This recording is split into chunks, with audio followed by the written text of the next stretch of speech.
Conference के अध्यक्ष फारूक अब्दुल्ला ने कहा कि अगर हमें जरूरत नहीं भी पड़ी तब भी हम पीडीपी का साथ लेंगे, क्योंकि हमें इकट्ठे चलना है। इस सियासत को बचाने के लिए सबको कोशिश करनी है। मैं महबूबा मुफ्ती का दिल से शुक्रिया करता हूँ। हम लोग इकट्ठे रियासत को बनाने की कोशिश करेंगे। गाय की रक्षा के लिए पूरे देश में एक समान कानून बनाने के लिए शंकराचार्य स्वामी अविमुक्तेश्वरानंद सरस्वती महाराज के निर्देशन में गौ प्रतिष्ठा आंदोलन के तहत गौ ध्वज स्थापना भारत यात्रा शुरू की गई है।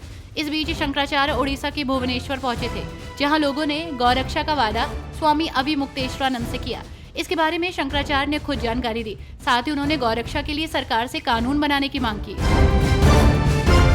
केंद्रीय मंत्री शिवराज सिंह चौहान ने कहा, घुसपैठ तेजी से जारी है, क्योंकि वोट बैंक के लालच में हेमंत सोरेन की सरकार उन्हें घुसवा रही है, उनके आधार कार्ड बनवा रही है, वोटर लिस्ट में नाम लिखवा रही है। ये खतरा इतना बड़ा है कि वो आते हैं, हमारी जमीन पर कब्जा कर लेते हैं। इतना ही नहीं, आदिवासी बेटियों से शादी कर लेते हैं और बेटियों को टुकड़ों में काट कर फेंक दिया जाता है।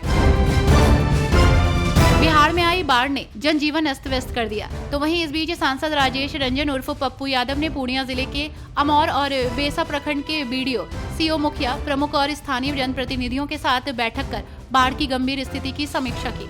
बैठक के दौरान सांसद पप्पू यादव ने बाढ़ के प्रकोप और सरकार द्वारा चलाए जा रहे राहत कार्यों की जानकारी ली। वहीं इस दौरान उन्होंने हजारों प्रभावित परिवारों के बीच साड़ी, लुंगी और सूखा राशन वितरित किया। इसके साथ ही प्रत्येक पीड़ित परिवार को 1-1 रुपए आर्थिक सहायता भी दी।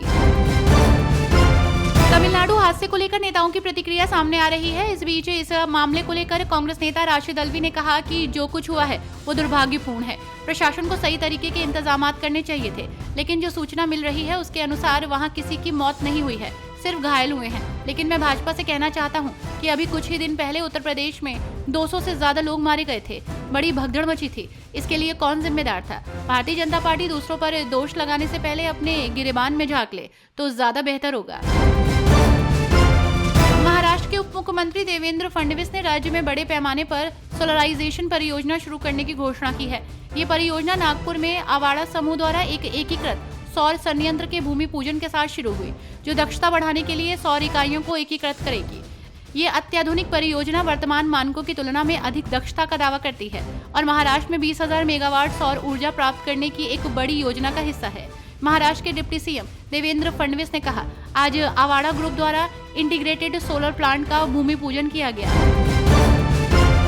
चेन्नई के मरीना बीच पर एयर शो के दौरान 5 लोगों की मौत को लेकर विपक्ष ने सरकार पर सवाल उठाने शुरू कर दिए हैं।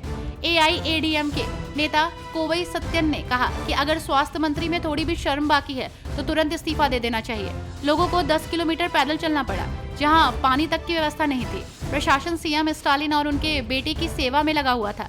ऐसी सरकार को बर्खास्त कर देना चाहिए। झारखंड के चाईबासा में ट्रेन डिरेल कराने की साजिश की गई। जिले के सोनुआ रेलवे स्टेशन के पास रेलवे ट्रैक के ज्वाइंट पॉइंट संख्या 101A और 102B पर किसी ने बड़ा पत्थर रख दिया।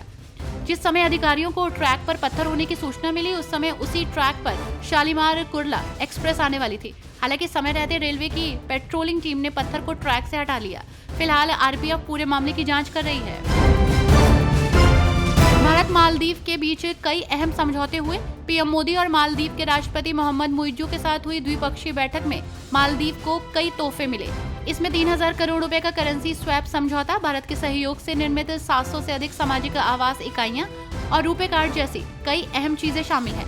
पीएम मोदी ने मालदीव में हनीमाधु अंतर्राष्ट्रीय हवाई अड्डे के रनवे का वर्चुअल माध्यम से उद्घाटन भी किया।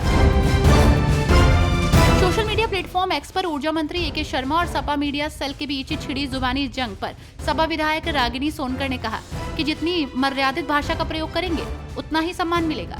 यूपी के सबसे भ्रष्ट विभागों में बिजली विभाग शामिल है। पूर्वांचल में बिजली बिल वसूली में 900 करोड़ का घोटाला हुआ। मुझे लगता है कि धीरे धीरे और भी घोटाले सामने आएंगे।